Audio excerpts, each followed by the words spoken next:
What's going on, guys? Danny back here with Pro Transmissions over in Athens, Georgia. All right, so we posted a video the other day of our shop truck. Yes, it needed some love, guys. It happens. Just like y'all, we have to put some repair and maintenance into our own vehicles too.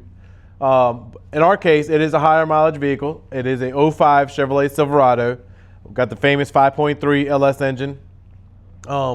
We ended up doing a full bottom end and top end rebuild. We already had it all apart, so there's no sense in half-assing it. We did it the whole 9 yards. So today's D-Day, guys. We're going to start it for the first time, see how it does. Leave a comment below before I switch over to the next video. See if it's going to run right, or what did you think? Let me know.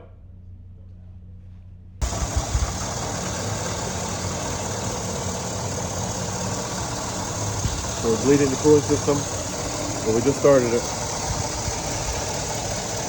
Look at that nice purple valve cover.